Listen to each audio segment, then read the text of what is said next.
Well, tonight on the podcast, ladies and gentlemen, you want to, go all the way to New York City. That's one of my favorite places. It's actually the number one city that watch our platforms. And every time I go to New York City, I always meet some great brothers and sisters out there. It's an international city, so you can see people from all parts of the world out there in New York City. And I get love from everybody, whether they Black Americans or whether they from the continent.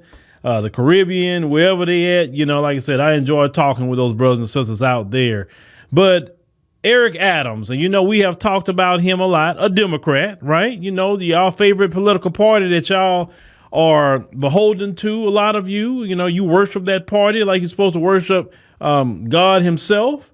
Eric Adams has said on Monday he unveiled a plan for houses of worship to shelter asylum seekers in the city. And he says as Republican governors of the southern border states send migrants north to New York. Now, he continues to say, as we continue to tackle this humanitarian crisis, I'm going to get to a lot of this. Trust me. He said, I'm proud. He said that through this new partnership with New York Disaster Interface Services, New York City's faith community will be able to provide shelter to asylum seekers in need at houses of worship throughout the 5 boroughs.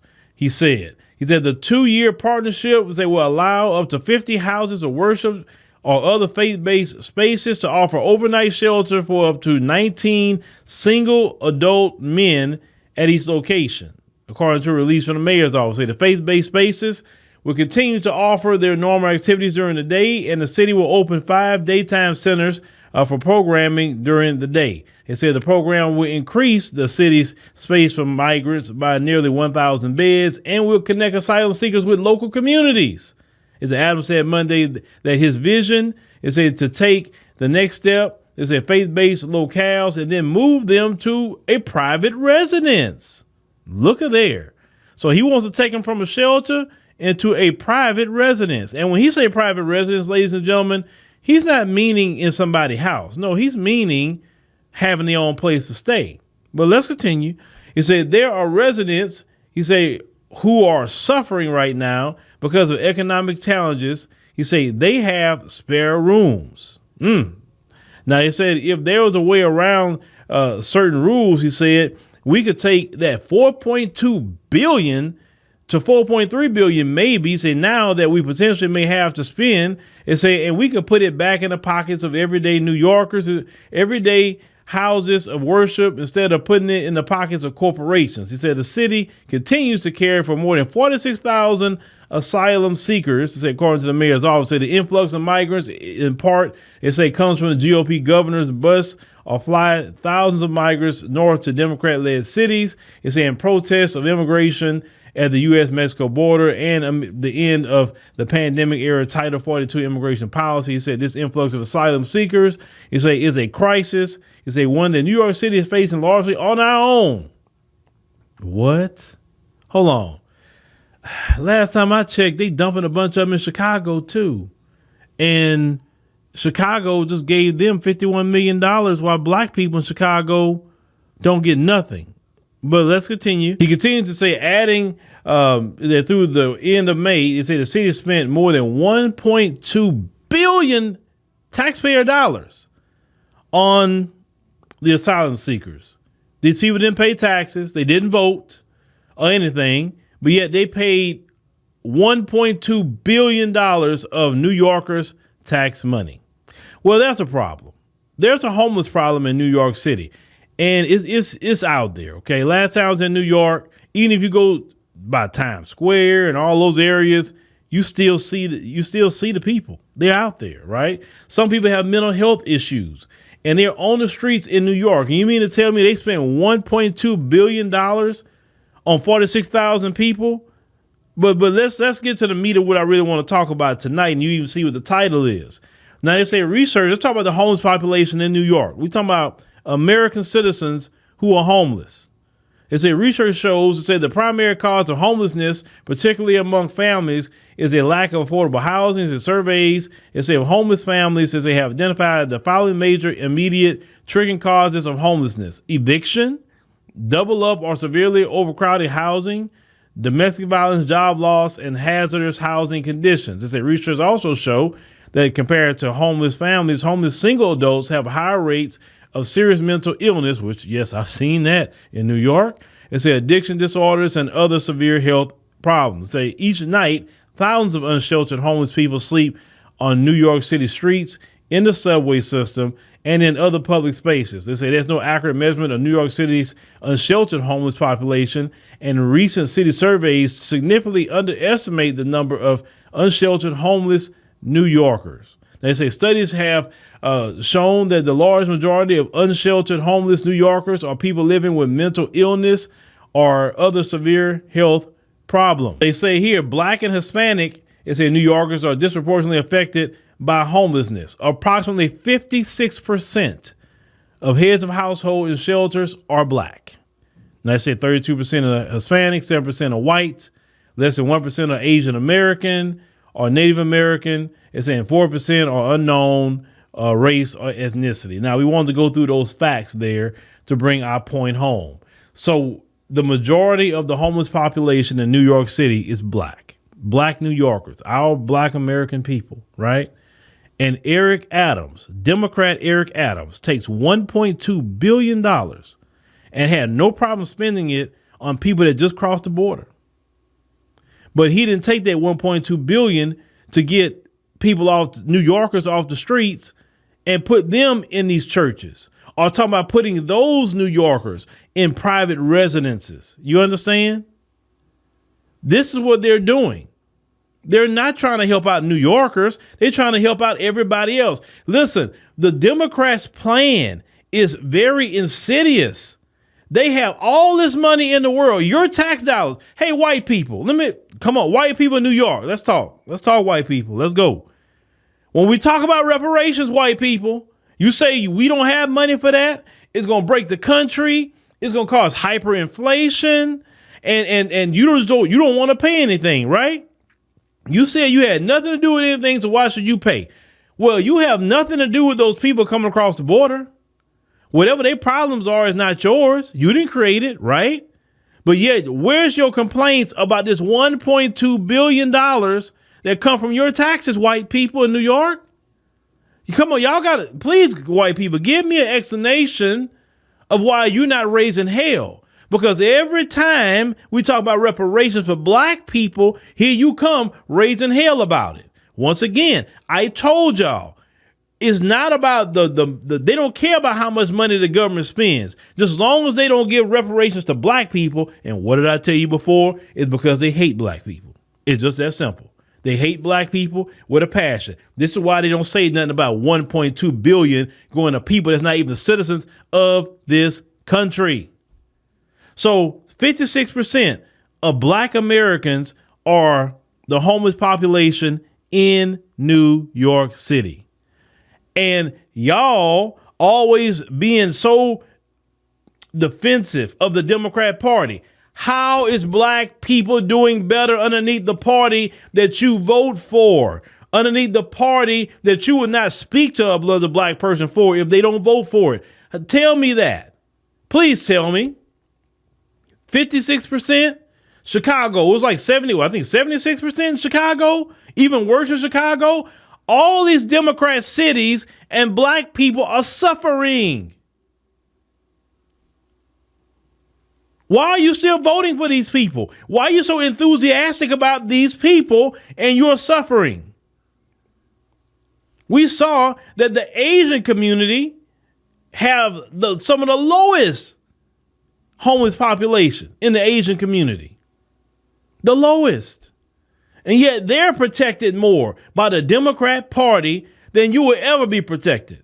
So you're not protected with an anti-Black hate crime bill. You're not protected by the police, from them doing whatever they need to do to you, right? Because they didn't get rid of qualified immunity in none of these liberal states, right, or cities.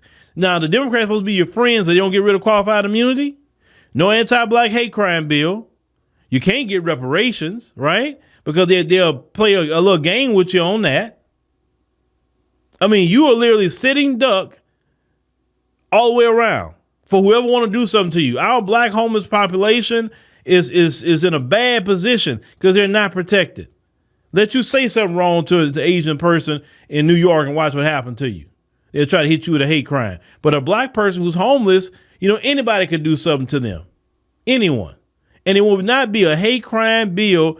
Only time they get a hate crime of black people unless somebody heard them say the N-word. If they don't say the N-word, they will never charge them with a hate crime against black Americans. But once again, the Democrat Party do not deserve the black vote. They do nothing for black people. And I know, a lot of times I've been doing more reading into even how black people, listen, there's still black people that are still, even in their emotions about the 2020 election. Some of them say, well, Trump's on the ticket, I'm going to vote Biden. Even though I don't like Biden, I'm still going to vote for Biden. It's crazy how black people are in a lot of ways. Crazy. Because I haven't seen no legislation, and I look into that Trump put down to hurt us as black people. But the Democrats are literally shipping in people into your cities. And you say, well, Greg Abbott and all the other Republicans, man, they can say, I'm not paying a dime for them people. You set them up here if you want to. I'm not paying a dime because I got my own homeless population. It's not no humanitarian crisis for nothing. It's not my problem. They should have figured that out. The federal government needed to figure that out. I'm not figuring it out. It's just that simple. Matter of fact, if you send them here, I'm going to go ship them right back to the border. Because that's where they come from. So I'm going to ship them right back down there. See, if they had any care for black people in New York, they would do that. Or just any of the New Yorkers, right? But this is what the Democrat Party like to do, you black people. No money for reparations. None. None for you. The Democrat Party wants to see you constantly suffering and constantly needing them. Because see, if you're suffering, then you're going to beg them for a program. And they want to keep you on a program because you stay impoverished. I'm telling you, the Democrats have no problem with people coming across the border and getting past you within 5 years. They incentivize them to come to get past you. They give you a poverty program. They give them a great start in life. They give them a job. They work their jobs. They do whatever they got to do, send money back. And then in that same New York City, they're going to pass you. And what's happening? They're going to end up start pushing you out of New York City, too. It's going to happen because that is the plan of the Democrats, because gentrification didn't move you fast enough because it was supposed to get you out of there. So they say, you know what? OK, gentrification didn't move them out fast enough. So now we got to just do it the other way. OK, let's go it on and have them shipped to Democrat cities. Let me tell you something. Don't you believe these politicians don't talk behind the scenes, Democrat and Republican? They'll play a game all day long. Yeah, just send them up here. We'll say this. You know how we got to do, man. It's political theater, but go ahead and send them up here. We got them. We need them. So go ahead and send them up here. Trust me, I don't put it past none of these politicians to be talking to each other behind the scenes. Because let me tell you something. If you ever seen lawyers get into it in court and they just like they want to fight each other, and then these same lawyers are going to lunch with each other. Right? And you're thinking like, man, you think they hate each other. They don't hate each other. That's just the job. That's what they do. Same thing with Democrats and Republicans, even in Congress. They act like they hate each other. They go eat with each other. They put on a bunch of political theater for you, but they working with each other behind the scenes. They are. All of them are. Anybody who been in Congress, interned up there or whatever, they'll tell you this, what I'm telling you. So who's to say that these Democrat cities actually want these people to come up there, want Greg Abbott to send them up there? Because they can do it. Trust me, they can send them right back, and they're not doing it, right? They're doing everything they can for them, but they're not doing nothing for black people. That's for sure. Black people are suffering in New York. Trust me, New York City, LA, San Francisco, all them high dollar cities like that. Black people are doing whatever they can to survive in New York. And I know New York is a hustler city. That's one thing I love about New York City. People are hustling. I love that. But people doing what they can to make it. And these people are taking $1.2 billion of taxpayer money and just using it for people. They didn't vote on this. the people didn't have a say so, no town halls, no nothing from the people. They could just take your tax dollars and use it for people. And they don't have to pay these dollars back. Not like when they get a job, they won't have deductions out their checks to go back to the city. So for the taxpayer, see that, okay, if that was to start happening, okay. Well, you're working, but you're paying it back. But shoot, you're not paying crap back. Because these corporations want those people here, and your corporations control your politicians. The Citizens United decision by the Supreme Court, which says corporations are people too, that was the time that your corporations are really controlling your politicians more than what they were before. Because they have, a lot of them have a vast amount of resources to put into a candidate. And what these corporations have done, they'll put money into Eric Adams and whoever run against him. So whoever win, they win. And the Democrat Party's marching orders is do not do nothing for black people, use benign and neglect for black people. And it doesn't matter what you do to them because they're going to come back and vote for you anyway. They'll cry, they'll whine, they'll act like they're going to do something. They may even protest, but at the end of the day, they're going to vote for us. That's why we're not worried about them. We're not. We'll pat them on the head. We'll tell them that we're the backbone of the party. We'll do that. We'll do that. But at the end, they're going to come and vote for us. And reality speaking, what I've been reading here, at least in the past hour, the Democrats are actually right. They're right. Y'all, a lot of you will vote for the Democrats no matter what they do to you. You'll complain like they say, like they thinking. You'll gripe, but let them put Trump on the ticket. Let's say it's Trump on the ticket and Biden's on the ticket. The majority of you will go vote Biden because you're in your emotions about Trump. That is the truth. They've done polls on this, and they said about 81% of the people they polled said if Trump was on the ticket, they would vote Biden. Not because they like him, but just because they angry about Trump. Like Trump actually took our rights away or something.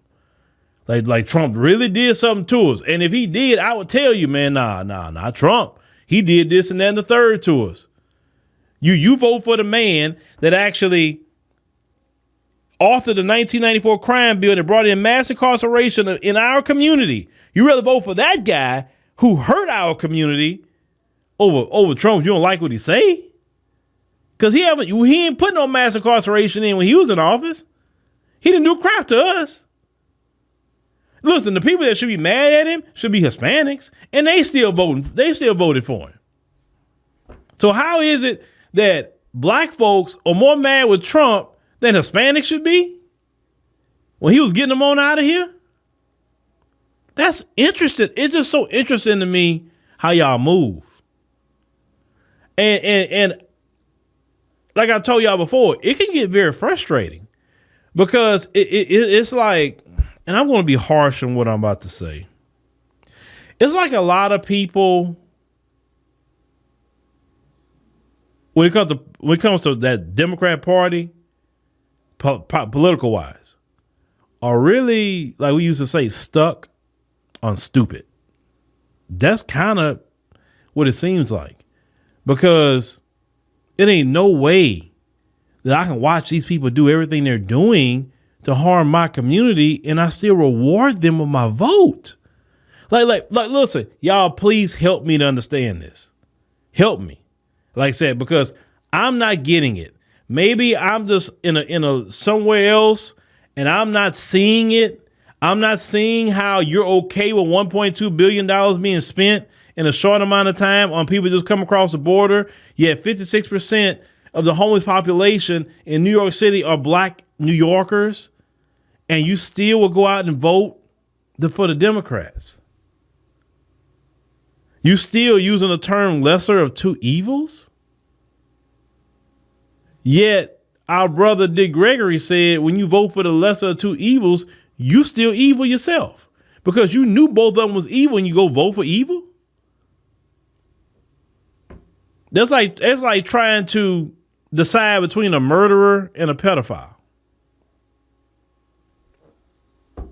And what you do is you go choose the pedophile because the murderer, they kill people. That's what, think about it. That's what y'all do. This lesser of two evils black folks are doing. You think about the murderer and pedophile, and you say, well, I don't like the both of them. Both of them are evil entities, but I guess I have to pick the pedophile because it's the lesser of two evils. Yet both of them are evil to the core. That's what you do. And you know what? This is why a lot of times we don't get nowhere as a community, and this is why God can't bless us either, because we are willing to side with Satan too. Our community sides with Satan all the time. You know the degeneracy with the Democrat Party push. I ain't got to go through all the degeneracy that they push. A bunch of degenerates and reprobates is in that party. And look at the guy who's supposed to be over, Jamie Harrison. He don't even talk to black people. How you a black man don't even talk to black people? He don't even try to come out and defend the Democrat Party for anything. That's an interesting thing. You the head, you don't even come out and talk to nobody. You won't even come out and talk to the people that got an issue with the Democrat Party and say, hey, you know what? Let me convince you. Then I seen this other article with this other shill, Michael Harriot, talking about Biden did something for black people. They had the clean energy bill. Clean energy, that's an act of government. That has nothing to do with our everyday lives.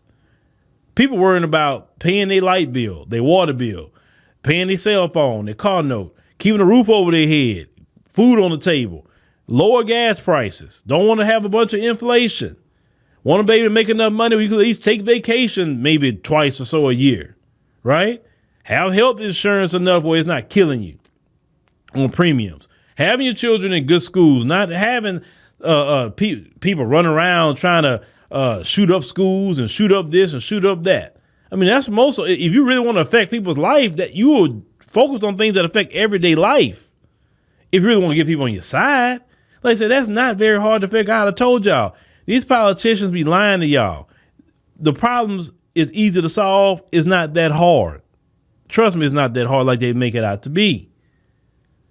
But help me understand the lesser of two evil decision. Like I said, between the murderer and the pedophile. Help me to understand why you're okay with $1.2 billion being spent on your tax dollars. And white people, you too, I want to hear from you too. Please tell me why you're okay with that, but you're not okay with reparations. At least with reparations, it go to people in this country. At least with reparations, the money will be spent here. And the way the country is set up, a lot of y'all will get a lot of money. White businesses. That would help y'all out. Along as it's gonna help out black people. But like they put out a study about universal health care one time. And they said that majority of white voters don't want universal health care because black people gonna get it. That's evil too. That you rather hurt yourself than worry about black folk. Ooh. I can't, I'm not that evil like that. I'm like, look, if it's going to help me, I don't care who else is going to help, as long as it's going to help me. That's how most of black people think. We don't care if somebody else gets something as long as we getting it and we good. We don't care if somebody else is sharing that, but them folks, man, they rather die than see black people get helped. Man, that's a commitment to white supremacy for your behind. I tell you that much. But you see the Democrat Party, how they wrong they do black people. And even how they wrong they do American citizens. So I can't just say black people on some of this too. Because a lot of people money in New York going to taxes and they don't care about the citizens and for surely don't care about black people. And I told y'all the new way of white supremacy in the future is going to be a black face, an Indian face, a Hispanic face, an Asian face, doing things no different than if the person was white. They're going to be representing white supremacy in black face, Asian face, Indian face, Hispanic face, whatever. It don't matter. They're going to be representing white supremacy. If that candidate didn't come from the grassroots, and y'all should have known, I don't get how y'all in New York did this. You go elect the whole police as your mayor. Like, you know what the NYPD has done to black people over the years. And you go elect a whole NYPD cop to be your mayor. New York, please help me understand that too. I mean, y'all know what y'all went through with the NYPD during George Floyd. And y'all go elect a cop? And I can understand if he was one of them cops that like always helped out black people, always in the community, always doing it, had a name for himself where he was just always helpful, had a name for himself that he took a stand against corruption, and it would be evident in him being a mayor now. But all he is, you know what I'm saying? He's straight status quo, and the status quo is to keep black men and women in New York underneath the boot of massa. And he gonna make sure that he do it, unfortunately. But let me know what y'all think about, Eric Adams, ladies and gentlemen, and your $1.2 billion. I really want to hear about that. And remember, New Yorkers, 56% of the population that's homeless in New York are black New Yorkers. Our family members are homeless. But yet this guy got $1.2 billion to give to people that didn't toil in this land, didn't work this land, didn't build America, didn't build New York, didn't pay a single tax, didn't fight in a single war, none of that. You got a lot of homeless veterans out there too. And yet the country they fought for has no money for them, but got money for people that never fought for this country, people who ran from their homeland, people who fled. That's sad.